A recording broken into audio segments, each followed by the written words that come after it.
Hello, so I'm Rose Diamond from Tribe in Transition, and today I have with me Claire Barton, who is a sound healer and a singer-songwriter and an author. And Claire, this is part of a series I'm doing about exploring the nature of our soul work, and I'm particularly interested in talking with you about healing and creativity and how that's kind of shown up in your work. Sounds like all your work is to do with healing and creativity. So, should we start with the sound healing? Because I'm sure a lot of people won't be familiar with what that is. You want to just say a little bit about, what happens, what you do in a sound healing session, and how it heals? Okay. So sound healing is when it's the therapeutic use of sound for the intention of healing and bringing balance. And it's very interesting because, like, we all have experiences with music that we find it uplifting, or some music makes us sad, or it really plays with our emotions. So we can see how powerful it is. But when we are using sound healing, we're using it, like, our intention is like really, really important. So the intention is to really work with the person with what they need at that moment, and it's for their highest good.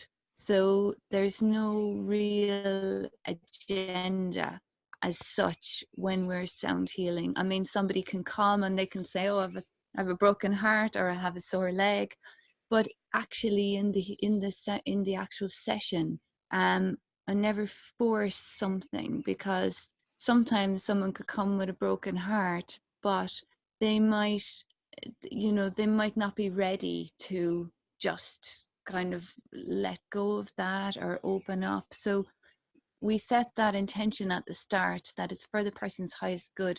So it's only what they're able and willing to give in that moment is what's going to come. So it's very co-creative, insofar as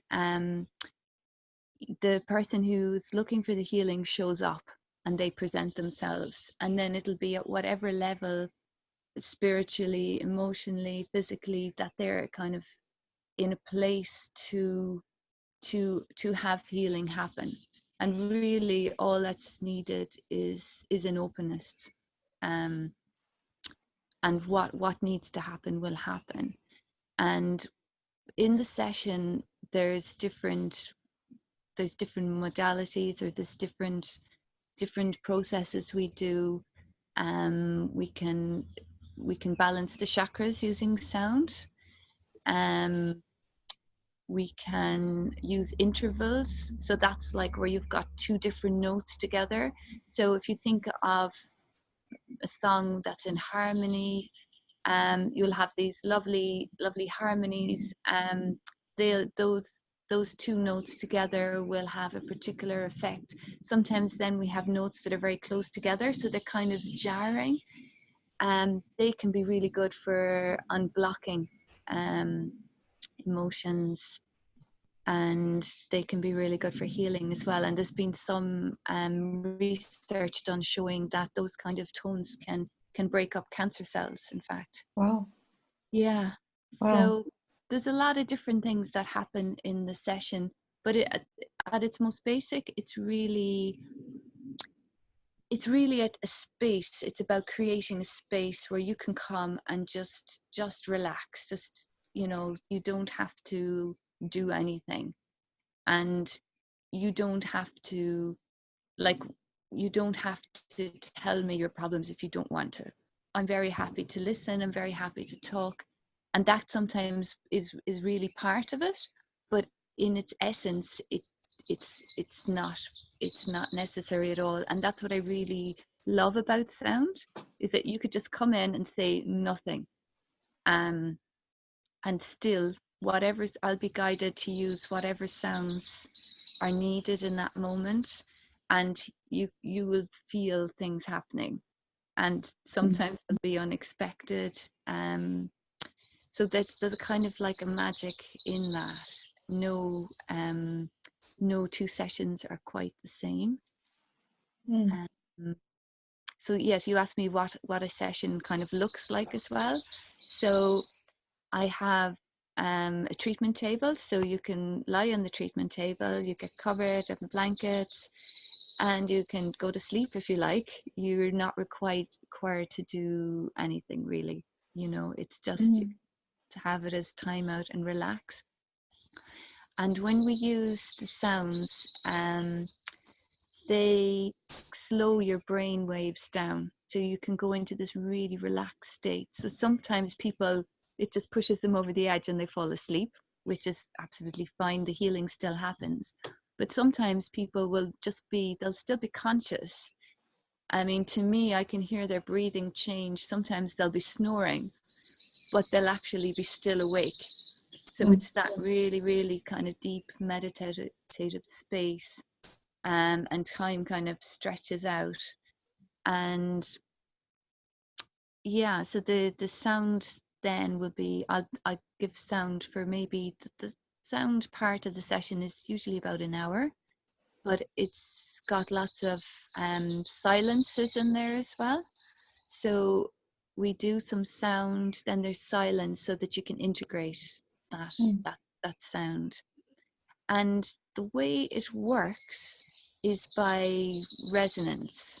So if you imagine an instrument and the instrument's out of tune, that is kind of like when our bodies are out of tune, we've got disease and disharmony, and we're just not quite right. We're not quite in tune. And what we do is we offer the note, the correct note, for want of a better word. And when we hear that note, it brings our body back in tune, because our body wants to go towards healing. And it's the resonance. And the how it actually happens is by a process called entrainment. And we see this in nature a lot. It's when you see a big flock of starlings and they're all flying together, um, and they're almost like one big organism, and they're just moving, and it's all just really magical looking. But it's basically, it's about energy. So the birds use less energy when they're all moving together as a unit. The Mm. same phenomenon happens. There's been an experiment done with grandfather clocks, with pendulums. So they put a room full of clocks together and they're all going at different times. But within a few hours, they'll all be going together. They'll entrain. Mm. So there'll be one clock that is more powerful, and all the others will entrain to that, because it uses less energy in the system for everything to be harmonious. So Mm. harmony is like the natural way to be. So that's how the sound actually works. So when you're giving sound, you're kind of coaxing the different systems in the body back, into alignment. Beautiful. Yeah, Yeah. I'm feeling very relaxed just listening to you actually. And there's, I don't know if you've noticed, there's been an absolutely beautiful bird. There it is, singing the Yeah. most gorgeous harmony. It's like seems Yeah. very fitting to what we're Yeah. talking about. It's a wren. Oh, It's a it's wren, beautiful. and it's really nice, because when I'm at home, and I'm on holidays at the moment, but when I'm at home, there's a wren quite often sings Mm. outside. And usually, during a session, any of the sounds or anything that kind of happens in a session usually is kind of like part of the session as well. So um, I do find as well that, like, I don't always hear the wren singing. Mm. And like, while I have heard the wren singing when I've been on holidays, this is the closest it's and the loudest it's been.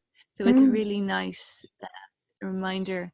um i love I love wrens. Yeah, I Yeah. wonder if the wren has any particular meaning attached to it, don't know. Well, the thing about the wren, I've written a poem about the wren. The wren is called the king of all birds, but it's one of the smallest birds we have in Ireland. And the thing that inspires me about the wren is that his confidence. So he has the loudest, as you can hear, has Mm. this big, huge, loud voice, and yet he's this tiny little bird. and he's not in the slightest put off by his size. He never feels insignificant. He is singing his song.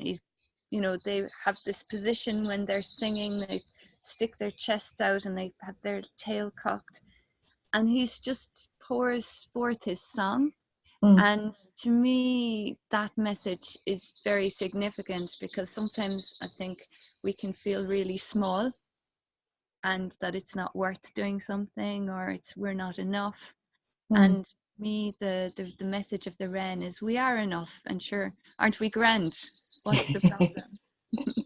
Yeah, it's just I'm kind of feeling a bit, shivers down my body, because with the wren showing up and it being so significant to you, and that's part of the sort of magic of healing, isn't it? When you're talking about that intentionality, you set an intention, and then somehow that kind of plugs us into the universe. It plugs us into the universal intelligence. And tell me if I'm wrong, but it sounds like what you're saying is that when you're doing the sound healing, you're bringing through that by intuition, that universal intelligence. Is that how you understand it? Yeah. Yes. Yeah. So I mean, I feel like I'm a channel for the sounds that come through. Yeah. I don't I kind of step out of the way, and I don't decide what I'm going to do. So might have a rough plan of what I'm going to do, but quite often it changes. And sometimes I feel, oh, I must do something now, and it feels almost counterintuitive. Mm. Like sometimes I feel, oh, I must play the gong really quietly.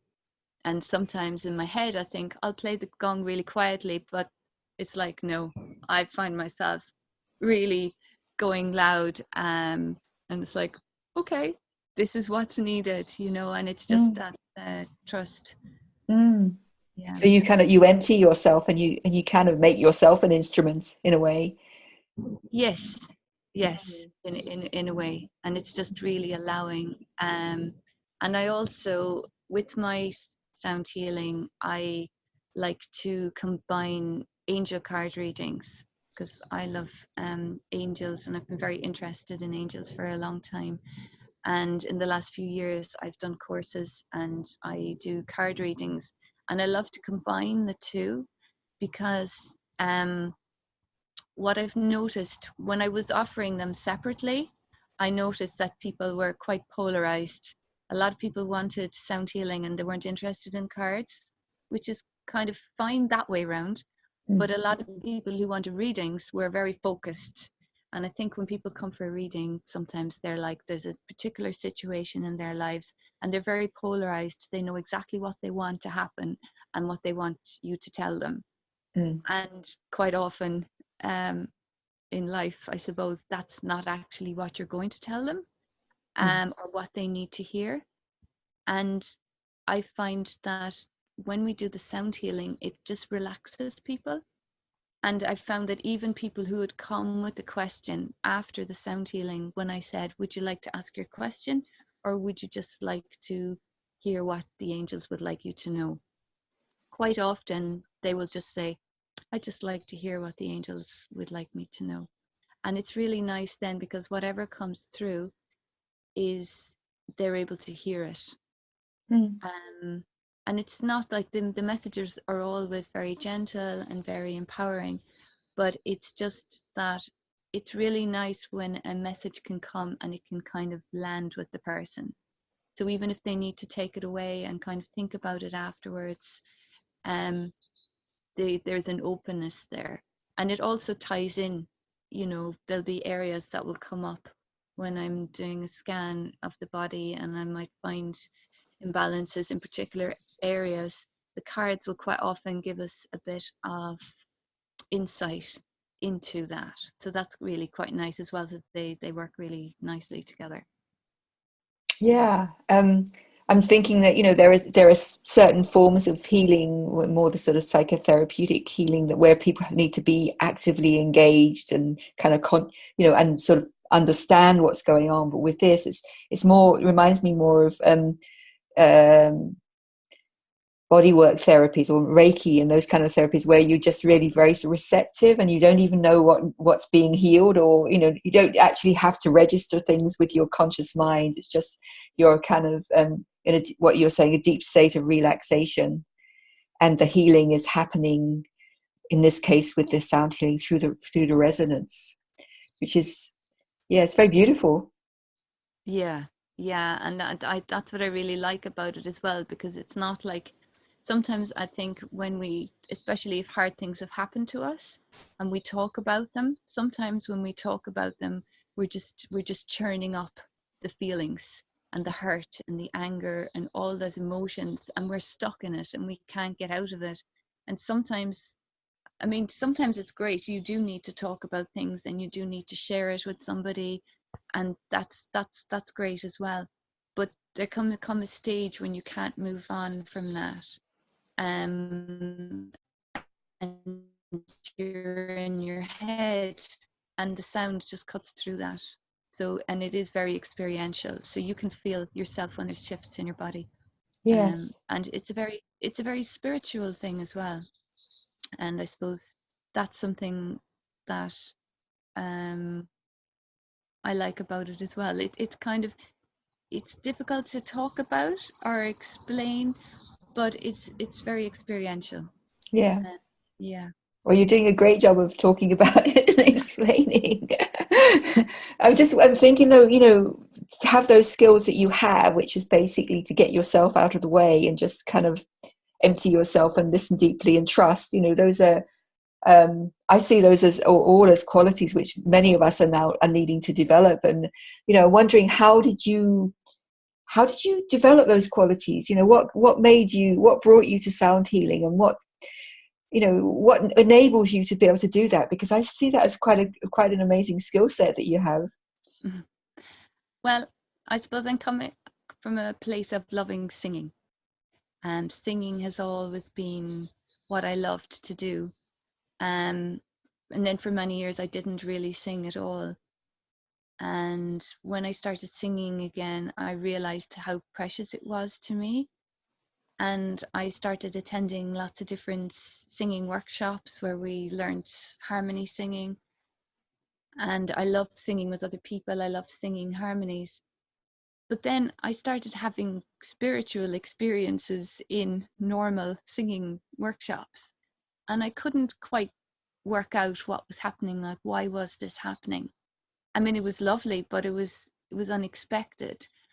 And it was like a little puzzle that gradually I was getting more answers to. And I attended a singing workshop one day, but it was done by a singer songwriter who also used to channel angels. So she had the spiritual side as well. And it suddenly kind of clicked that actually singing is spiritual. And that was why I was having these experiences. And it was because when you're singing, it's it's a really good reflection of your authentic self, of the real person. And growing up, I would have been very shy and introverted, and I was a people pleaser. I never really said what was on my mind. I always kind of went with the flow and was very easygoing, but on the inside, i just I just felt like I didn't have a voice and I couldn't really express myself. But whenever I sang, I was just me, and there was a great freedom in that. And I always felt really myself when I was singing, and I felt grounded and connected. But I suppose I didn't have those words on it until I started going to these workshops. Um, and then I met a friend of mine. She started doing Chloe Goodchild's naked voice work, um, Elizabeth Ewing, and she's in West Cork. And I started going to her workshops. And again, we were exploring our voices and toning together, and and chanting. And I just found it so, like, for years when I tried meditating or people were doing guided visualizations, I couldn't I couldn't see what they were doing. I remember one time I knew I was having, real difficulty when somebody said, imagine you're surrounded with white light, and I couldn't see the color white. I was just really forcing my brain to try and see this white, and I'm like, this is ridiculous. Of course I know what white is, but I couldn't see it. And I just found all these visualizations were just so difficult. But with sound, and when I discovered chanting, I'll be, chanting in Sanskrit, and I wouldn't necessarily know what every word meant. But within minutes, I could feel myself floating off, and I was just in totally deep meditation. So for me, it's really sound that can get me there. And then I started going to this wonderful camp, a retreat camp with drumming and singing and all different workshops called Earth Song, and that's in Ireland as well. And there was a lady there called Chris Blanchard, and she did gong bath. That was my first time going to a gong bath. And again, I'd be transported to God knows where. And she did workshops as well, where she taught us how to do sound healing on each other, and did little things. And it was very interesting that how easy it was. I thought, oh, it'd be so difficult. And yet, she gave us some very simple instructions, and we would be sounding to each other. And again, you could feel it, the effect. And that was so empowering, because it made me realize this is innate in all of us, and that we can use the power of sound, and all we needed was to have a pure heart and be have the highest intention for that person. So then Chris was offering to teach, she's a tutor with the College of Sound Healing in the UK. So when she did that, then this is after a few years of going to her workshops every year at the summer camp, I signed up. So I did my training with the College of Sound Healing. So yeah, it was a wonderful training, and we just covered all those different aspects of sound. And again, it was a very experiential course. Yeah, so that's the long answer of Yeah, but what I'm getting from that, what you're saying, is that that it was something that sort of grew in you organically. It was coming from the inside. It was something that kind of developed over.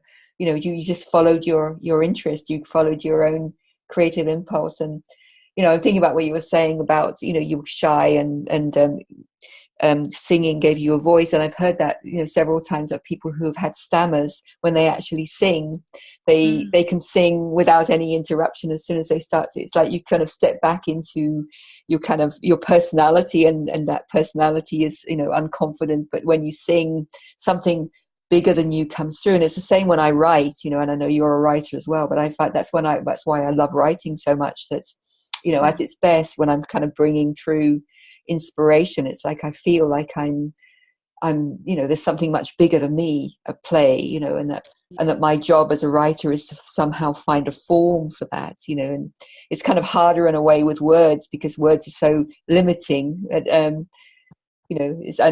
hearing it's a different process with the sound healing, because you're following, it's the same sort of principle really of kind of opening ourselves to some higher inspiration that wants to come through us, and then we use our skills to find a way to bring that into the world in a way that others can receive it. And that's the place where I feel that the healing and the creativity really intertwine, that they're kind of you can't really separate them.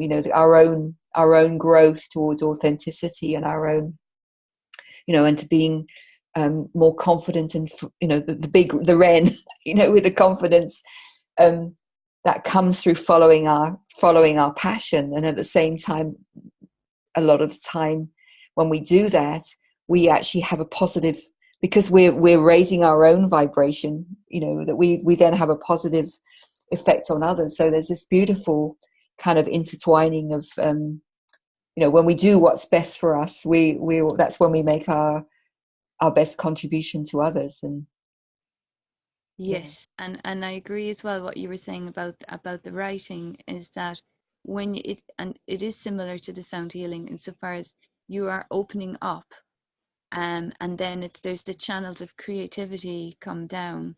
So as you're saying, like you're looking for the words, but it's a real co-creation, because the inspiration is coming, but you're going to capture it in your way. So it still has your essence, and there'll be the way you say things, and it'll be still uniquely you, Mm. and yet it's not all you, because there is that inspiration from higher realms or wherever it comes from. Yeah, absolutely. So there's that sense of uniqueness, that the more we learn to express ourselves in whatever way that we are, we're gifted, that the more unique we become in a way. But that's, we're also, I find anyway, that the more open to that higher intelligence. For me, that's been a long journey over a lifetime. It's sort of learning that understanding what that process is and how I can be more skilled at it. And I just find that one of the most fascinating parts of life, and it's a lifelong journey. And I guess that's what I mean by soul work. I don't know if those words have have meaning for you, if you would say that sound healing is your soul work, or an aspect of your soul work. Yeah, no, it really does feel like a vocation almost. And when I'm doing sound healing, I feel like I can be my best my best self almost.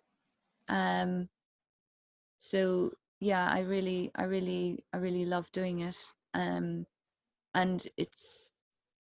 I love being of service, but it's really nice to be of service in a way that flows really easily.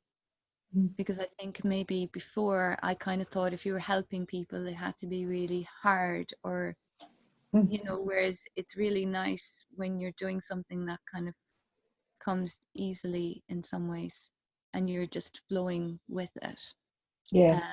so yeah, so I always feel really energized after doing healings. Um, it just it really feeds me as well.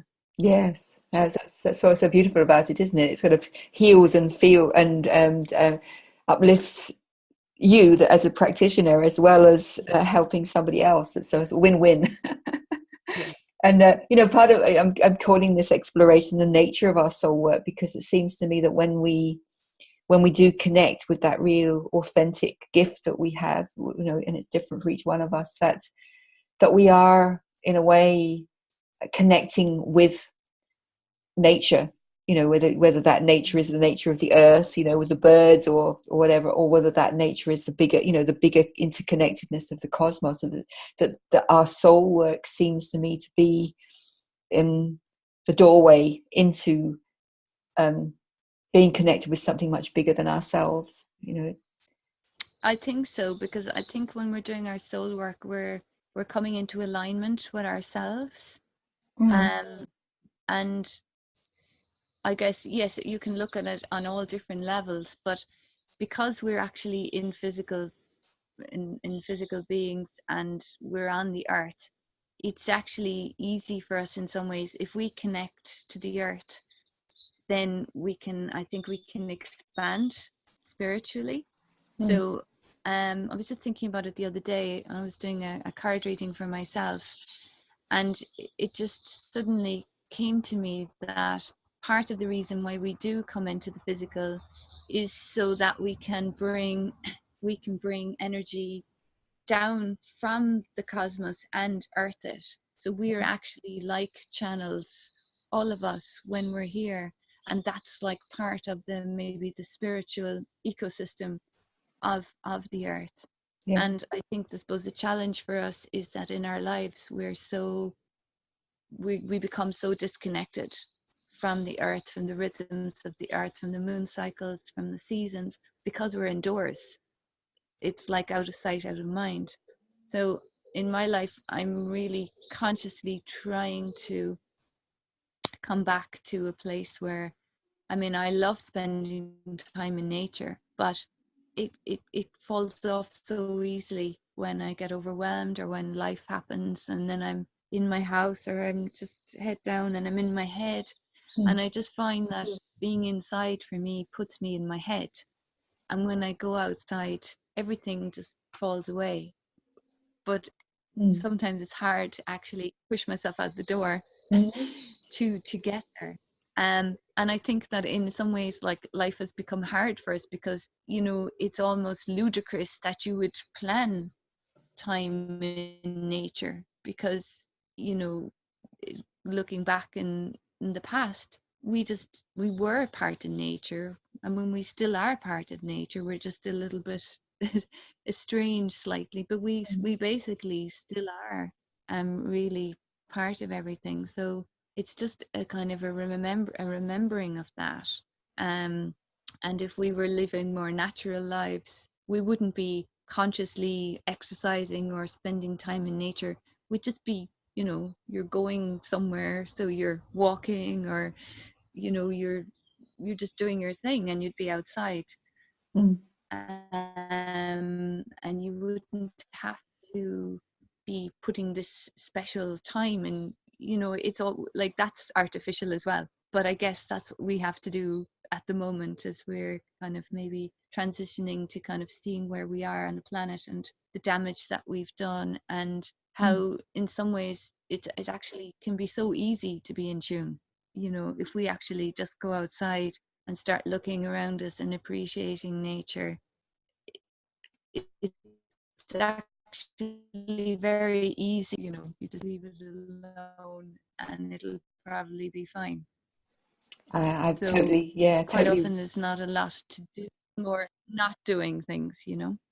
yeah, So yeah. yeah, I totally relate to everything you're saying about, I live in a beautiful place and I just step out the door and I immediately feel connected with something much bigger and all the thoughts go away. But like you saying, I can also sort of get stuck in my head inside and it's almost difficult to get out the door. And and you and I are both sort of relatively conscious beings on this path. So it seems to me that the healing that we're talking about, whatever channel it comes through, is more than healing you or me or who. It is actually also, as you're saying, bringing in that higher vibrational energy into the earth, because we've we've made such a terrible mess of our beautiful, beautiful planet, and we're at this kind of transition time at the moment. But it's, yeah, that's that sense of that we, over the centuries, we've become very disconnected from our true nature and from the earth, and and from the cosmos, really. And that we're now finding our way back to remembering and reconnecting. And I think our soul work is whatever it is that enables us to make those connections and deepen our understanding of what it means to be human. I think soul work is about, we are actually souls here on earth to have a human experience and to remember, to know, find out, what it means to be human. So that's a cat crying, actually. Yeah. Yeah, so I'm kind of aware of the time and we kind of probably need to be finishing up soon. And so maybe we could leave, maybe I can talk to you another time about your book, because I think that's a kind of story on its own, Yeah, really. sure. But I'd love you to, if you'd like to play the bowl for us, for, or whatever it is, your tone or whatever it is you want to like to do. Yeah, okay. So I have my singing bowl here with me. This is my heart bowl. So I'm just going to do a little medicine song for you and for everyone who's listening, and with the intention of sending blessings to your heart. So I ask that the healing sounds flow through me for your highest good and greatest ease and joy.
Imagine yourself in a cocoon of light,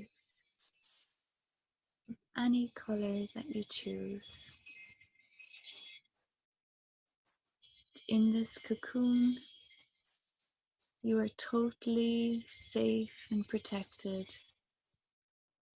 all cells peaceful and harmonized. And we give thanks for any healing that has taken place.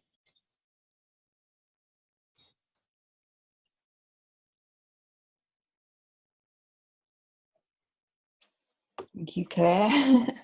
That's beautiful. Mm. And it's been absolutely beautiful talking with you as well. I kind of feel can feel your peaceful energy, you know, just communicates through your being. It's beautiful. So thank you very much. So talk to you. Thank you. Thanks. Okay.